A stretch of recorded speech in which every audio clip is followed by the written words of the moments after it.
জীবনে কেউ যদি একবার এই দোয়াটা পড়তে পারে 100,000 গুনাহ করার পরে সে জান্নাতে যাবে ইনশাআল্লাহ। এটা আমার কথা নয়, নবীজি সাল্লাল্লাহু আলাইহি ওয়াসাল্লামের কথা। জীবনে কেউ যদি এই দোয়াটি একবার পড়তে পারছেন আল্লাহ রাব্বুল আলামিন তাহলে জান্নাত দেবেনই দেবেন, যত গুনাহ করুক না কেন, কোটি কোটি গুনাহ করুক না কেন, আমার আল্লাহ রাব্বুল আলামিন তারে জান্নাত দিবেন, জান্নাতে সে যাবে নিশ্চয়ই। এই দোয়াটা তোমরা শেয়ার করে দিবা, এটি তোমাদের ভাগ্য পরিবর্তন করে দিবে। নবীজি সাল্লাল্লাহু আলাইহি ওয়াসাল্লাম আমাদেরকে বলেন যতই গুনাহ করো না কেন আল্লাহর কাছে ক্রোধন করো, আমার আল্লাহ কান্না শোনেন।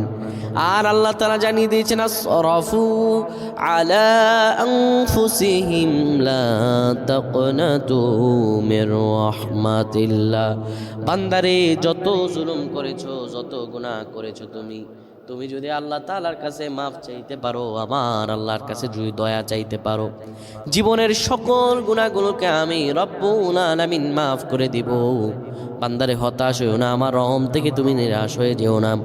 নবীজি বলেন লা ইলাহা ইল্লাল্লাহ দাখালাল জান্নাহ। কেউ যদি একবার জীবনে লা ইলাহা ইল্লাল্লাহ বলতে পারে, আমার আল্লাহ তারে জান্নাত দিয়ে দিবেন।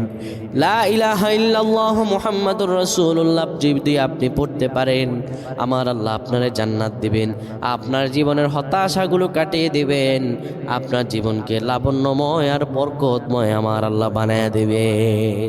সুবহানাল্লাহ।